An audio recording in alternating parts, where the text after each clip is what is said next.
Video número 2. Calidad del agua. Entonces vamos a trabajar ahora sobre dos aspectos importantes en el proceso de tratamiento. El primero, la calidad del agua cruda, y el segundo, la calidad del agua tratada.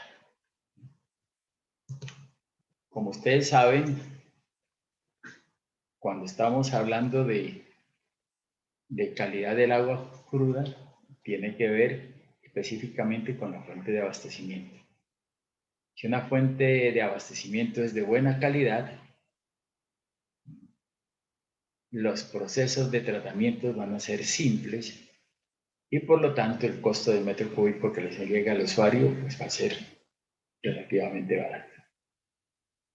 Sin embargo, si la calidad del agua de la fuente es mala, entonces allí sí tendremos un problema porque los sistemas de potabilización van a ser sistemas complejos y van a utilizarse muchos coagulantes y el costo por metro cúbico que se le entrega al usuario va a ser elevado. Por lo tanto, este es un aspecto importantísimo que tenemos que tener en cuenta y muchas veces cuando la fuente es muy deficiente, muy mala, pues se da que se tenga que buscar fuentes alternas. He tenido casos que he tocado así. Sin embargo, un caso que tuve,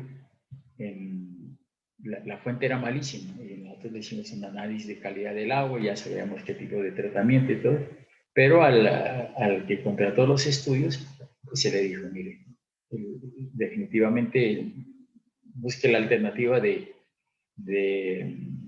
cambiar de fuente,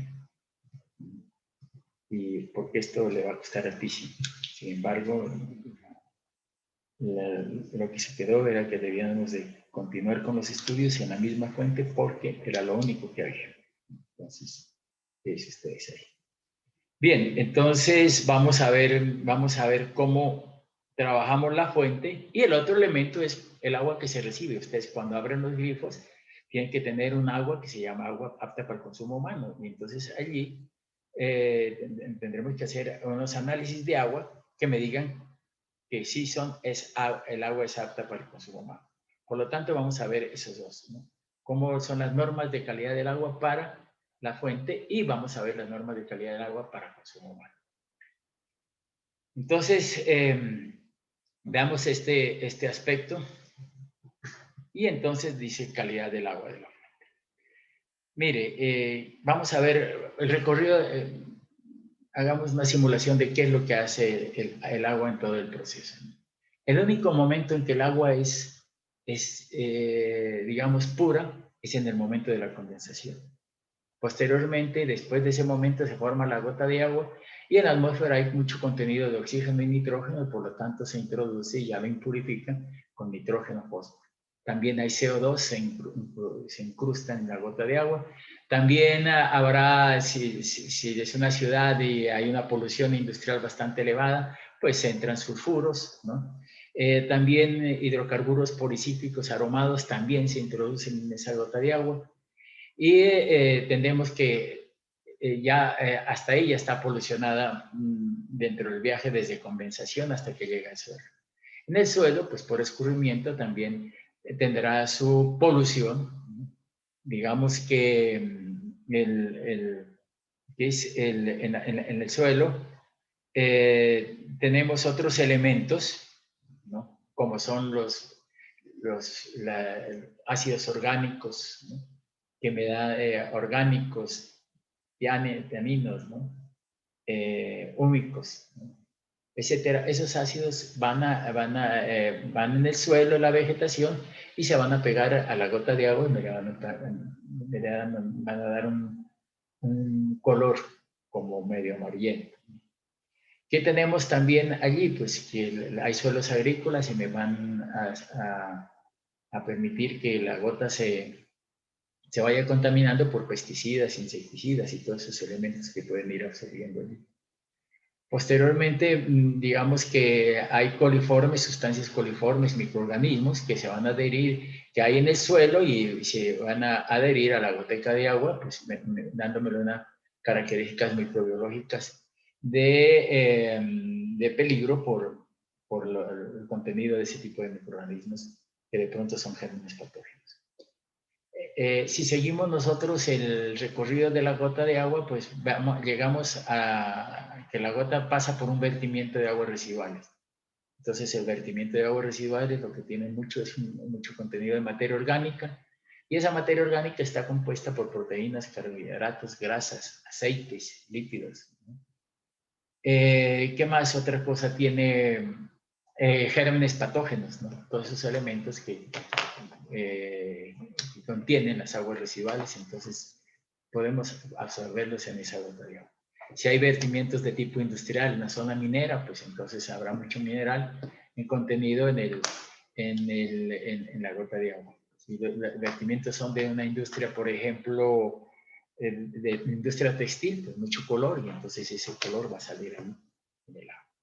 Entonces tenemos una gota de agua muy contaminada, pero si esa gotita de agua no sigue el escurrimiento superficial, sino que se infiltra en el subsuelo, entonces allí empieza un sistema de filtración de la gota y muchos de los elementos que tiene la gota pueden quedarse en ese filtro.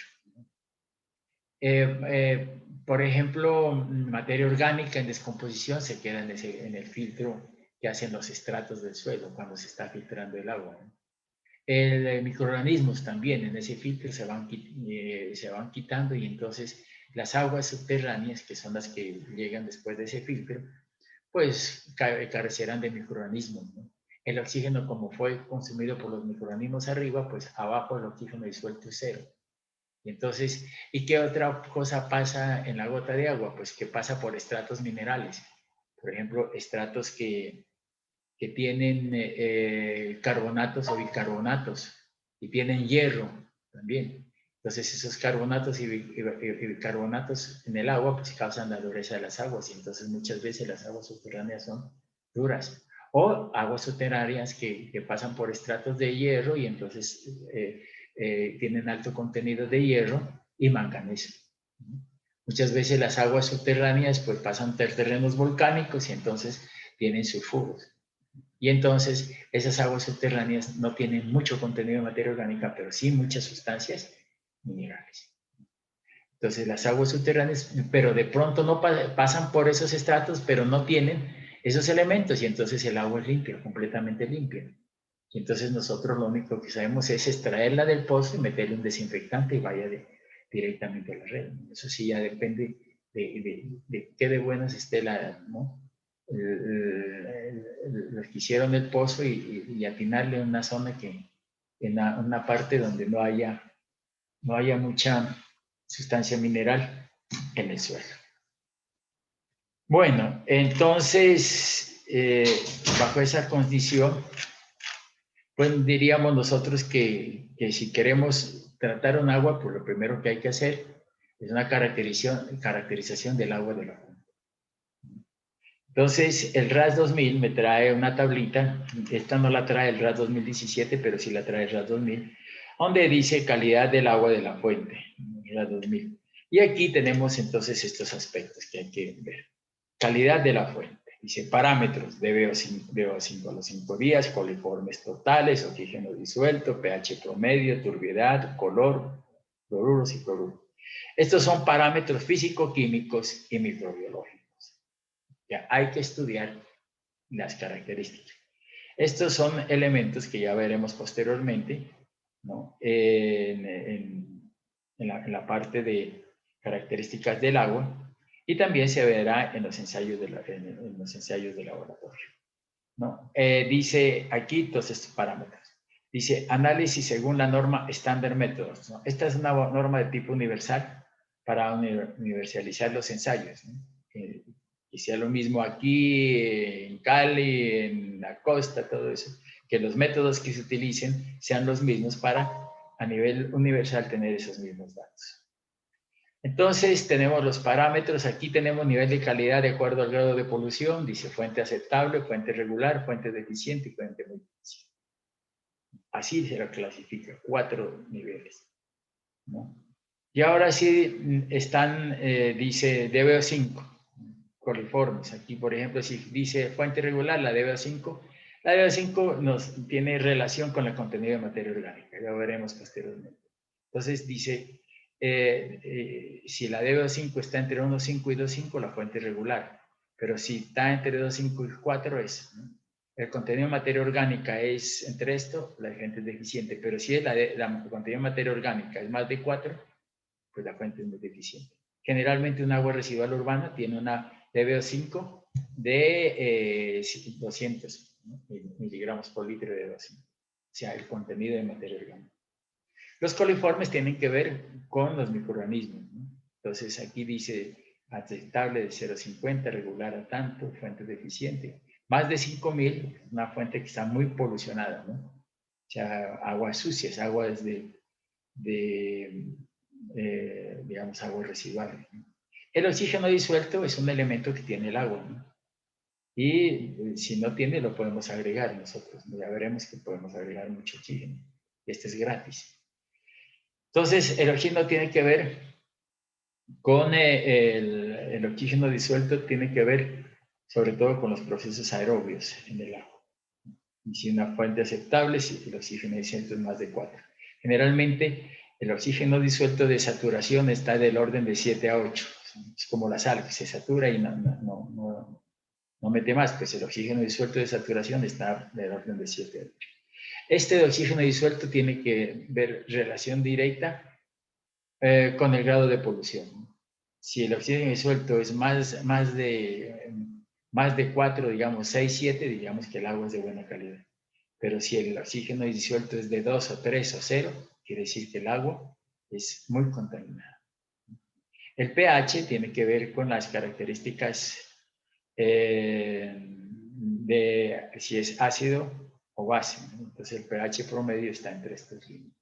Turbiedad, menos de 2, ¿no? Que es esta turbiedad menos de 2 es un agua apta para consumo humano. Y el color verde, aquí hay una palabrita muy importante que es verdadero, porque el color puede ser verdadero o aparente. Unidades platino-cobalto, el color, menos de 10. O sea, gusto y olor, cloruro menos de 50. Si yo encuentro un agua que está con estos elementos, quiere decir que el agua es de buena calidad. Si yo tengo esta agua con estos, menos entre estos elementos, de buena calidad.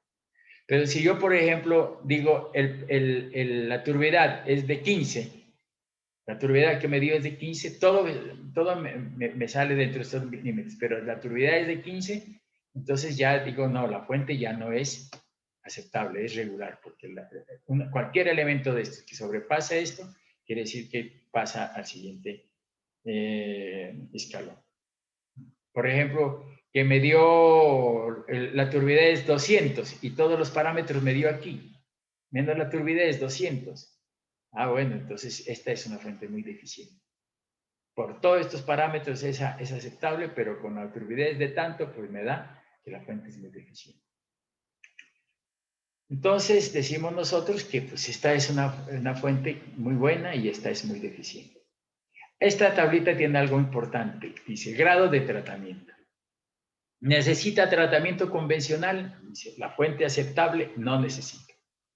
O sea que esta fuente, así como está, si el agua tiene estas características, lo único que puede hacer usted es meterle un desinfectante, ¿no? Porque necesita la desinfección, porque la desinfección tiene que ser en el sitio y después tener una acción desinfectante en la red de distribución. Porque si nosotros lo metemos en el sitio y no tenemos acción desinfectante en la red se puede estar contaminando. Entonces, por eso el desinfectante que utilizamos nosotros es el cloro, porque tiene acción residual. O sea, no solamente instantáneamente desinfecta, sino que también con el tiempo.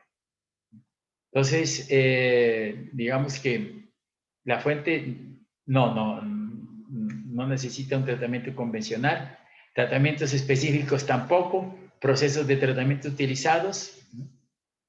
Desinfectante y estabilización.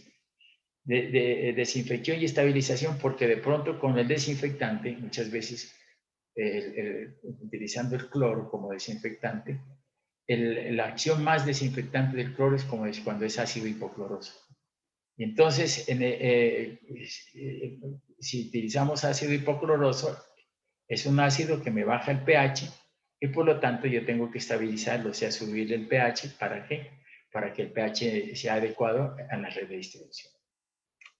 Una fuente regular dice, ¿necesita tratamiento convencional? No. ¿Necesita tratamientos específicos? No. Solamente ya un poquito más, filtración lenta o filtración directa. Que estos son procesos de tratamiento, ¿no? Menos complejos que los convencionales. O sea que los tratamientos convencionales se emplean cuando el agua está muy mala. Pero si hay aguas buenas, podemos utilizar otros procesos que no son tan costosos como los convencionales. Cuando la fuente es deficiente, dice, ¿necesita tratamiento convencional? Sí, a veces, dice. O el tratamiento, coagulación, floculación, sedimentación, filtración, ¿no? Y más lo que tenemos nosotros, desinfección y estabilización. Entonces, esta agua de fuente deficiente puede buscar tratamientos alternos, ¿no? Podemos utilizar procesos de tratamiento alternos, ya los veremos, ¿no?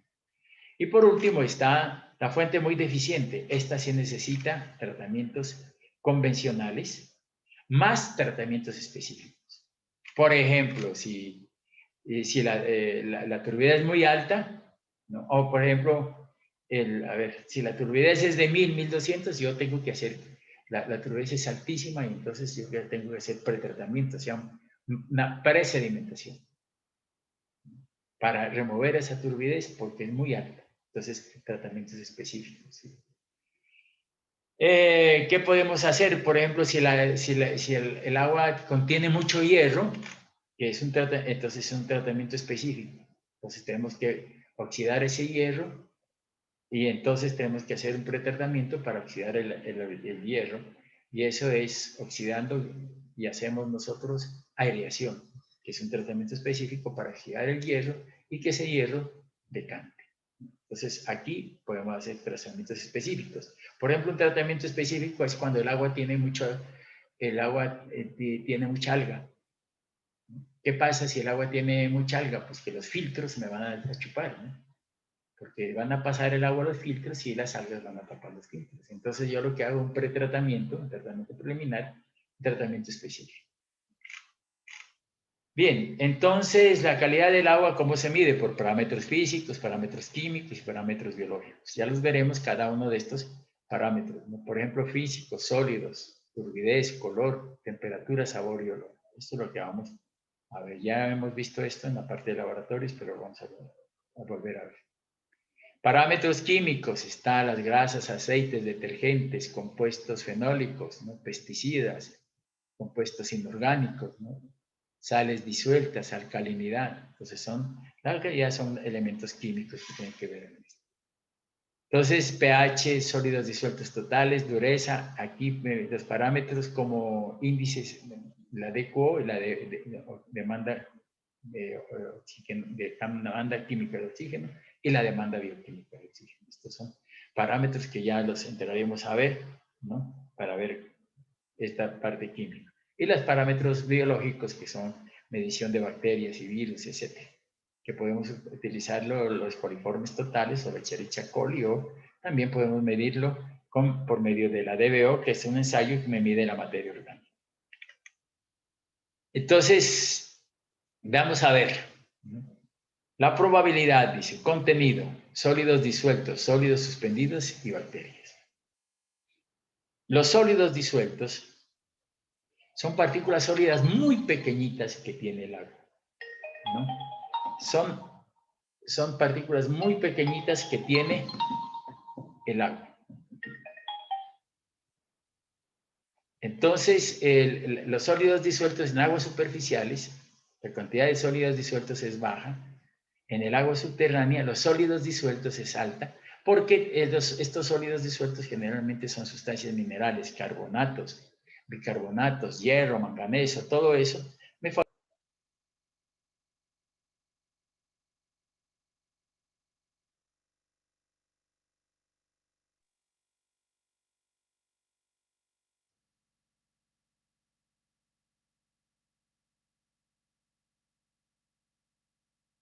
Entonces estábamos hablando de las aguas residuales, entonces decíamos sólidos disueltos muy altos, sólidos suspendidos también muy altos, y en las aguas residuales bacterias y virus, de gran cantidad de bacterias y virus, ¿no? Bien, entonces veamos las impurezas aquí, los procesos de tratamiento, ¿no? Hablamos de sólidos suspendidos, estos sólidos vamos a medirlos en el laboratorio también, ¿no? Cuando hay muchos sólidos, los grados de tratamiento dice coagulación, floculación, sedimentación, filtración. Estos los sólidos que tienen el agua. Y aquí también viene una palabrita muy interesante que es filtración por membrana. Mire, en estos días estamos trabajando por una tesis de grado allí, que estamos viendo la parte correspondiente de filtros por membrana. Esto nos está dando una buena porcentaje de remoción de turbidez, inclusive estamos viendo que si nos da buena remoción de color, ¿no? Estamos evaluando, pero los porcentajes de remoción son del 90 al 95%. El sabor y olor, pues podemos hacer oxidando con cloro, con pergamanato de potasio, o también, ¿no? El sabor y olor lo podemos quitar por aireación. Y también el sabor y olor también lo podemos quitar por carbón activado. Los minerales que dan la dureza al agua, pues lo podemos trabajar. Miren, este proceso de dureza no es tan fácil, ¿no? Durezas que son debidas a elementos que tienen calcio y manganeso. Y entonces podemos utilizar osmosis inversa, ablandamiento químico, con cal también, y el intercambio iónico. Generalmente, pues muchas veces las aguas cuando son duras, sobre todo si son subterráneas, es mejor no torearlas porque es mucha química, ¿no? Hierro y manganeso también, ¿no? Estos tienen el agua y son sustancias minerales, intercambio iónico, pergamanato de potasio. Se puede remover también por un elemento importante que está el carbón activado, también la misma historia, pero también podemos remover el hierro manganeso aireando, ¿no? Entonces oxidamos el hierro y lo decantamos. Los microorganismos, pues lo vamos a remover con la cloración, inclusive en la coagulación, floculación y sedimentación, removemos mucha cantidad de microorganismos, ¿no? Entonces, o utilizando cloro, dióxido de cloro, ozono, rayos ultravioleta y tratamientos biológicos y filtración lenta.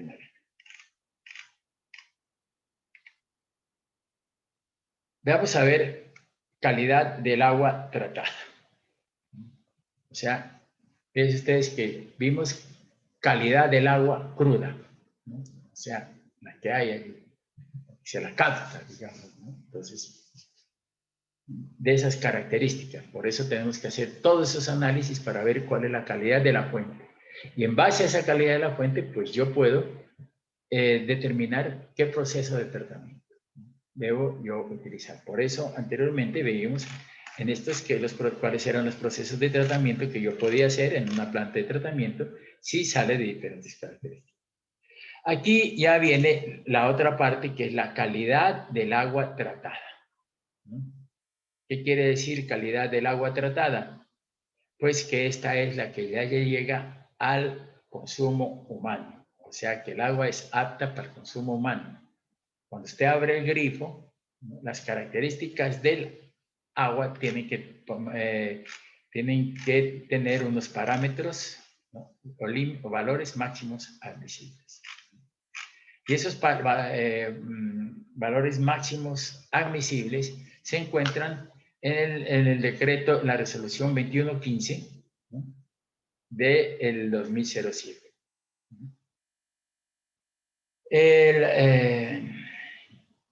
Esa resolución me habla sobre las características del agua tratada.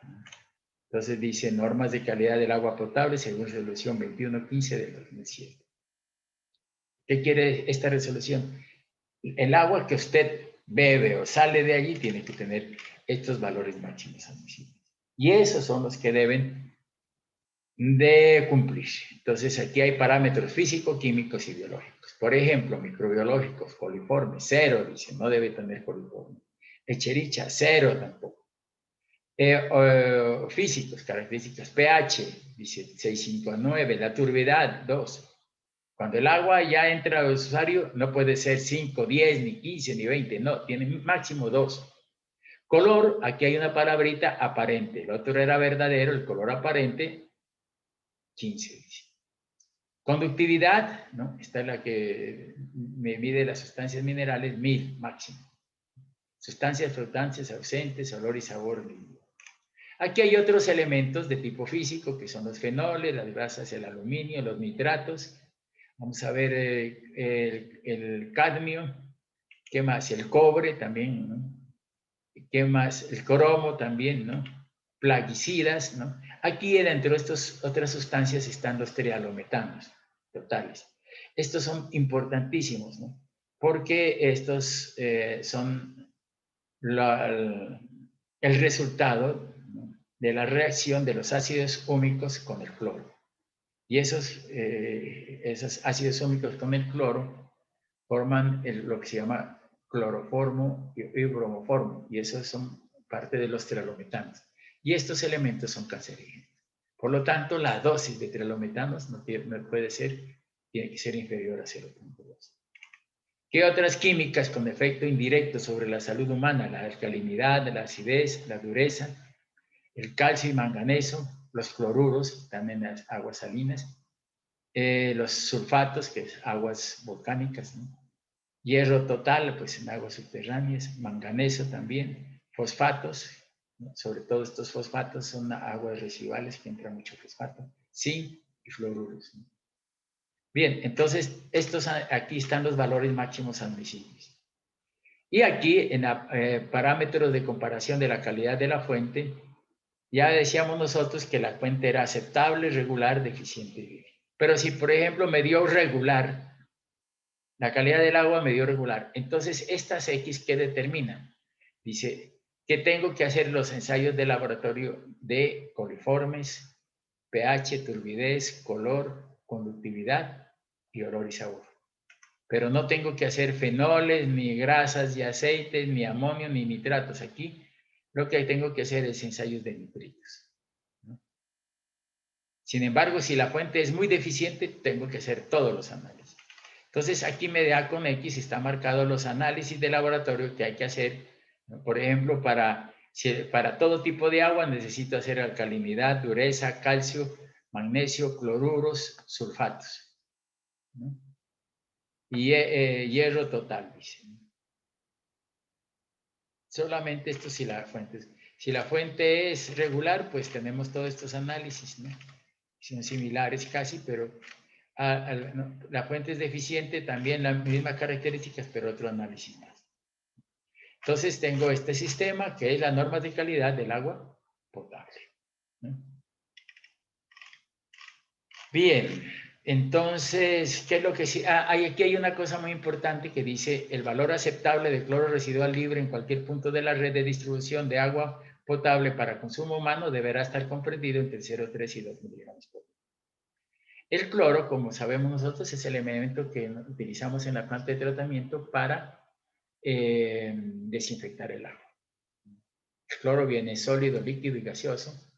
En medianas en plantas de tratamiento medianas y grandes se utiliza el clorogás, ¿no? Pero cuando trabajamos en pequeñas comunidades, pues cloro líquido, o también viene sólido, ¿no? Pues porque utilizamos comúnmente en las piscinas.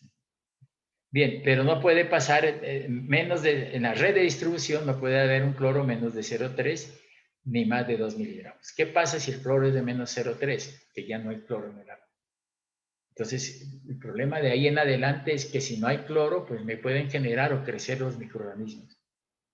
Entonces, lo que yo hago es postclorar. O sea, en la red de distribución introducir cloro, gas, y que se mezcle con el agua y me genere la desinfección más abajo de la red donde el cloro residual es muy bajito. Pero no puede ser más de 2 porque ya empiezan a ver, el agua empieza a saber, oler a cloro. Por eso tenemos que regular estas dosis. Bueno, ya habíamos visto ensayos de microbiológicos de las características del agua, pero hay otros ensayos que se pueden hacer en los sistemas de potabilización del agua y es lo que se llama estudios de tratabilidad. Dice, para la selección de los procesos de tratamiento previos o paralelos al diseño de una planta, deben realizarse ensayos en el laboratorio, siendo obligatorio entre ellos el ensayo de jarras y posteriormente se justifica realizar ensayos de plantas piloto para la determinación del tratamiento a que debe ser sometida el agua. Entonces, estos ensayos son pilotos y lo que hago yo es simular lo que va a suceder en la planta en estos ensayos de tratabilidad. La prueba que se hace es la prueba de jarras para ensayos de laboratorio, ¿no? Entonces dice, esta prueba consiste en simular en vasos de precipitado jarras el proceso de coagulación, floculación y sedimentación, yo diría. ¿Qué se produce? Bueno, ¿qué se producirá en la planta de tratamiento y evaluar los distintos parámetros durante el final de los ensayos para caracterizar su funcionamiento? Bueno, entonces, ¿qué es lo que vamos a hacer? Este es un aparatico, que es el que está en el laboratorio de saneamiento del programa de Ingeniería Civil. Tenemos este aparatico que es el ensayo de jarras. Y entonces, ¿en qué consiste pues, ¿para qué sirve? Dice, ¿no? Dice, sirve para la determinación de coagulantes, auxiliares de coagulación, dosis óptimas de coagulantes, secuencia de adición de los mismos para una turbidez, un color, un pH y una temperatura, una alcalinidad y una dureza dados. Estas pruebas deben de repetirse no menos 10 veces para distintas condiciones del agua. O sea que este aparato es importantísimo, porque aquí voy a simular ¿qué? Voy a simular el proceso de coagulación, floculación y sedimentación. Para eso introduzco el agua de tratamiento, pues aquí hay 6 vasos y el agua que yo de muestra en estos vasos de 2 litros. Y aquí vemos en la parte de abajo unas platinas rectangulares, aquí la estamos viendo aquí abajo, y tienen un tubo, y acá arriba tienen un tornillo. Entonces, cuando vamos a empezar el ensayo, estas platinas están en ceros, el tubo y yo atornillo esto. Entonces son 6 tornillos con platinas aquí. Esto tiene un tablerito donde yo le puedo dar al tablero de decirle qué tiempo, ¿no? Y qué número de revoluciones por minuto. Entonces aquí marco yo el número de revoluciones por minuto y también el tiempo que necesito en ese tipo de revoluciones por minuto. Entonces, por ejemplo, si yo sé que el proceso de coagulación es una mezcla rápida, que hay que darle al proceso, entonces yo digo, aquí le pongo, voy a hacer el proceso de coagulación, entonces yo digo, mezcla rápida, 100 revoluciones por minuto, en un tiempo de 10 segundos. Entonces, 100 revoluciones por minuto, tiempo 10 segundos. Machuco el aparato y empiezan estas platinas a girar a 100 revoluciones por minuto y durante un tiempo de 10 segundos. Y después le digo, bueno, cambie. En vez de 100, cambia a 40 revoluciones por minuto por 20 minutos. Entonces, ¿qué pasa? Que ahí mismo, a los 10 segundos, cambia a 40 revoluciones por minuto en un tiempo de 20 minutos. Entonces, ¿qué estoy simulando? La mezcla libre o la floculación. Y después de 20 minutos dice apáguese el equipo. Entonces el equipo a los 20 minutos se apaga y ahí estoy simulando el proceso de sedimentación. Simulación de coagulación, floculación y sedimentación. ¿Qué pasa con estos elementos que tengo aquí abajo? Tengo unos vasitos y unos tubitos para aplicar inyecciones, ¿no? Entonces aquí tengo los tubitos correspondientes. Y yo utilizo una solución, aquí estoy utilizando una solución de sulfato de aluminio. Y yo digo, por ejemplo, aquí hay 1 miligramo, a 2 miligramos, 3 miligramos, 4, 5 y 6 miligramos por litro. Entonces, yo lo que hago es Con estas muestras los introduzco en este tubito y ya los tengo listos. Entonces, les tengo listos estos, pero la coagulación, la dosis de sulfato es diferente. Entonces, utilizo 3 personas, la parte central y 3. Entonces, cuando yo digo 100 revoluciones por segundo durante 10 segundos, ahí mismo yo cojo las 3 personas y digo ya, y todas introducen simultáneamente el coagulante durante 10 segundos. Y ahí termina esto y quitamos esto. Y entonces después, como le digo, a los 10 segundos, esto se mueve a 40 revoluciones por minuto durante 20 minutos y después termina el ensayo y yo saco estas paletas, ¿no? Para eso estas paletas tienen un tornillito aquí, desatornillo aquí, subo la platina, todas las platinas hacia la parte alta y lo que se me da aquí es el proceso de sedimentación. Aquí debajo tengo un tablero que aparece blanco, pero esto tiene luminarias con el objeto de estar viendo cuál de estos elementos es el que mejor coagulación, floculación y sedimentación da. Por ejemplo, supongamos que, que después de unos 20 minutos y después de unos 40 minutos ya se empieza a ver cuáles de estos está más, ¿no? ¿Cuál me da más turbidez o sedimento en el fondo? Digamos que fue el número 4. Ah, bueno, digo, 4. ¿Cuánto era la dosis? 4 miligramos por litro. Entonces yo sé que la mejor dosis que puedo yo utilizar es 4 miligramos por litro. Entonces me voy al dosificador de alumbre, de sulfato de aluminio, y pongo una dosis de 4 miligramos por litro. O sea, si yo dije 4 miligramos por litro y estoy tratando 20 litros, entonces son 80 miligramos lo que debo de estar, ¿no? Yo suministrando al agua. Entonces, eso lo hago en el aparato del dosificador, dosifico y entonces esa dosificación va a la planta de potabilización. Entonces, es uno de los ensayos que se hacen muchos ensayos. Por ejemplo, aquí puedo yo, ¿se acuerdan ustedes alguna vez que se hablaba en acueductos que los desarenadores pues tienen el sistema de medir la velocidad de sedimentación era por la ley de Stokes, Newton y Allen. En cambio acá, pues como no tenemos esas leyes, porque aquí ya no es, las partículas no son discretas para utilizar esas leyes, sino son partículas aglutinables, entonces yo puedo determinar aquí la velocidad de sedimentación de la partícula. Lo que hacíamos nosotros con fórmula, nosotros lo hacemos en el laboratorio. Entonces aquí ya tengo la velocidad de sedimentación de las partículas por ensayo de Harris. También podemos determinar dosis óptima de coagulantes alcalinizantes. Muchas veces necesitamos subirle el pH del agua, entonces aquí no sabemos cuánto vamos a utilizar el alcalinizante para subir el pH del agua. Pues aquí el ensayo de Harris me puede decir, si yo le voy varias dosis de alcalinizantes, cuál es la dosis óptima para llegar a un buen pH. Y desinfectantes también puedo yo utilizar estos sistemas para medir los diferentes tipos de desinfectantes. Evaluaciones cuantitativas, tamaño de floc, para eso nosotros podemos estar viendo aquí, ¿no? Las luminarias, tiempo inicial de formación de floc, evaluaciones cuantitativas, determinaciones de turbidez y color residuales. Yo, por ejemplo, yo puedo tomar la turbidez inicial y después de un tiempo determinar la turbidez aquí. Entonces, eso me da la eficiencia del proceso. Cuando sean pertinentes también puede determinarse la velocidad de sedimentación de los flocos formados y el número de partículas presentes por tamaño.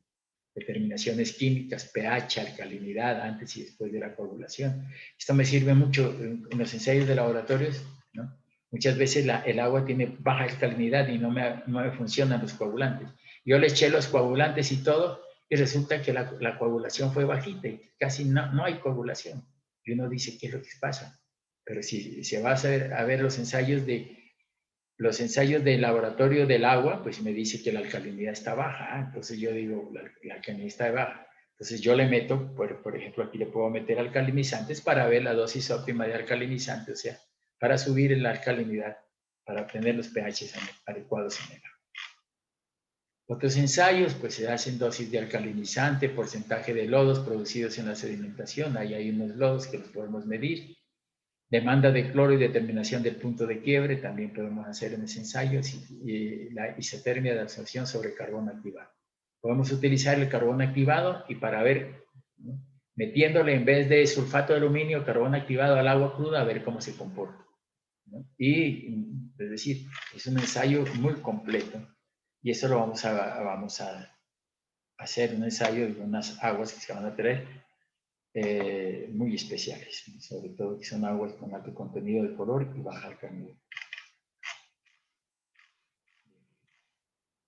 Y por último tenemos este diagrama del proceso de tratamiento para el tratamiento convencional. Entonces, veamos qué es lo que ingresa a la planta. Generalmente tenemos que medir caudales. ¿Por qué? Porque tenemos que saber cuánta cantidad de agua está entrando, porque la dosificación está en función de la calidad del agua, de la cantidad del agua que está entrando. Y hacer un control de pH, turbidez, color y alcalinidad. Estos son básicos, ¿no? Hay control aquí, ¿por qué? Porque yo tengo que controlar mi pH, porque si el pH está muy bajo, la coagulación no se produce. Si es un agua muy turbia, pues tenemos que hacer pretratamiento. Y si tenemos diferentes características del agua, pues tenemos que tener pretratamiento. Entonces, el tren básico dice que es pretratamiento. Aquí, por ejemplo, podemos hacer adición de cal. Aquí en la planta de tratamiento del Centenario, tenemos que en el pretratamiento adicionamos cal, ¿no?, para subir el pH. Porque el agua tiene un bajito contenido de cal, unas 10 partes por millón, o sea, ¿no? Entonces tenemos que subir. Aquí adición de oxidantes, ¿no? Entonces, por ejemplo, si el agua tiene hierro, entonces yo le voy a remover ese hierro, entonces ¿cómo hago? Pues un oxidante que es el oxígeno. Y como es gratis, entonces aireo, meto oxígeno y remuevo hierro, ¿no? Entonces, aquí también, por ejemplo, puedo remover algas. Yo puedo hacer para que no me afecte el proceso de filtración. Entonces, yo lo que utilizo es una precloración, ¿no?, aquí para remoción, y después las algas, pues, decantan el proceso de sedimentación, pero no me dañan los filtros. La coagulación o mezcla rápida, pues utilizamos coagulantes, depende de las características del agua, sulfato de aluminio, cloruro férrico, o aquí en Pasto utilizan mucho el policloruro de aluminio, la solución PAC. Sale aquí, tengo que hacer control de pH, ¿no?, para ver cómo viene el proceso. La floculación es la mezcla renta. Aquí hago una mezcla rápida, como en el ensayo de Harras, pues, ¿no?, esta coagulación es una mezcla rápida. Los coagulantes reaccionan rapidísimo con el agua. Hay coagulantes que el tiempo de reacción es de menos de 1 segundo, pero hay otros que puede usted llevarlos a de 1 a 8 segundos, la coagulación. Pero si yo trabajo por procesos de absorción, neutralización de cargas, el tiempo de formación del floc es de menos de 1 segundo. La floculación, pues, es la mezcla lenta formando el floc, o sea, se van adhiriendo las partículas, ¿no?, y formando el floc. Aquí hay que hacer control de pH y tamaño del cuerpo. La sedimentación, pues, ya es el proceso tercer proceso. Cuando nosotros teníamos el ensayo de Harras y lo parábamos, pues se está simulando un proceso de sedimentación o de decantación. Sedimentadores hay convencionales o de placas inclinadas, ¿no? Y entonces aquí removemos la mayor parte de sólidos, ¿no?, pero ya en forma de floc, ¿no?, y también gran cantidad de microorganismos. Posteriormente vamos al otro proceso, que es la filtración. ¿Qué quiere decir? Que las partículas sedimentadas, ¿no?, las decantan aquí, pero que las no sedimentadas ven el proceso de filtración. O sea, es un filtro de arena y andracita, el cual retiene las partículas que no sedimentaron. Aquí le da el pulimiento, digamos. Y después de esto ya el agua limpia, ¿no?, porque ese es el otro problema, el agua limpia, porque si el agua es sucia, el proceso de desinfección es malo.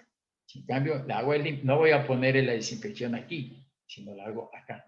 El agua limpia, el proceso de desinfección es mejor, porque el cloro reacciona con el agua, ¿no?, generando el ácido hipocloroso, ion hipoclorito, Y también las monodicloraminas, y puede reaccionar con la materia orgánica, hierro, pero si entre más limpia sea el agua, pues mejor es la desinfección. Bueno, y después vamos a hacer desestabilización porque el proceso de desinfección me baja el pH, entonces tengo que subir el pH de adición cal, como la parte de acá, subo el pH y entro al tanque de almacenamiento y a la redistribución. Entonces, este es un diagrama de un proceso de tratamiento de tipo convencional.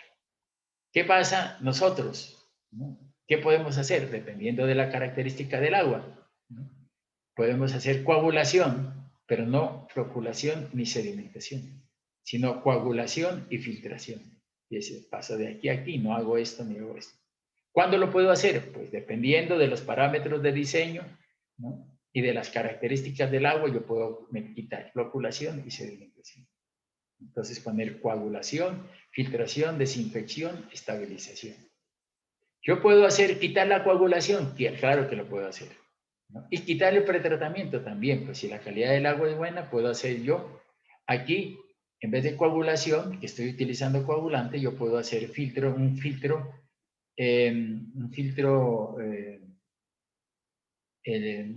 una filtración de múltiple por etapas, ¿no?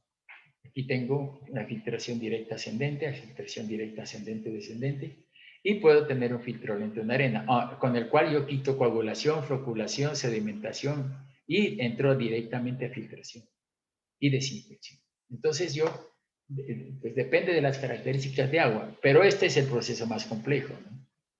Pero si yo puedo pasar de coagulación a filtración, no hago esto, no hago esto, depende de las características del agua. Y la otra parte aquí, estos son los gloriosos, y yo saco agua acá y listo. Y vivieron felices, comieron perdices y fueron felices aquí y reciba la plática por mandarme una buena calidad del agua, que cumpla los reglamentos del 21.15 de la calidad apta para consumo humano y listo. Pero aquí tenemos los dolorosos, que son la parte de manejo de lodos. Por ejemplo, sedimentación y floculación tienen gran cantidad de lodos. Usted limpió el agua, sí, pero la parte sucia, ¿dónde? La basura la va a botar a la calle. No, pues la basura usted de su casa tiene que meterla allá y guardarla ¿no? En depósitos y sacarla, pero no voy a botarla a la calle. Eso es lo que se hace aquí. Nosotros hacemos el proceso y estos lodos que quedan los botamos al río. Y después se habla de que son solidarios con el medio ambiente y están botando los lodos al río. Y es lo que pasa en nuestro medio. Botan estos lodos al río. ¿Y qué pasa? Que esto está relacionado directamente con las corporaciones. Porque las corporaciones tienen que exigir el manejo de lodos.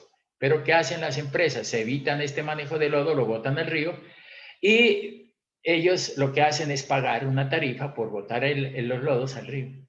Y las corporaciones felices porque les dieron una platica de manejo de lodos, como no están, lo están botando al río, y el que contamina paga, pues la corporación recibe la plata.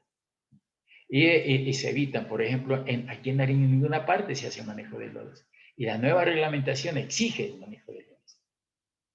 Y esto lo vamos a ver, estos dolorosos los vamos a ver, porque cuando usted va a una planta de tratamiento de potabilización y ahora no le lleva manejo de lodos, que entonces ¿para qué lleva el diseño? Es como las plantas de tratamiento de aguas residuales, también tienen que tener manejo de lodos. Y siempre cuando voy a diseñar una planta de tratamiento de aguas residuales o potable, tengo que hacer manejo de lodos. Y estos lodos los seco, y ya los lodos sólidos los puedo yo verter a los terrenos, al relleno sanitario, a donde ustedes quieran. Bueno, señores, hubo una breve interrupción en el video. Espero que no tenga mucho problema, pero bueno, muchas gracias y muy amables.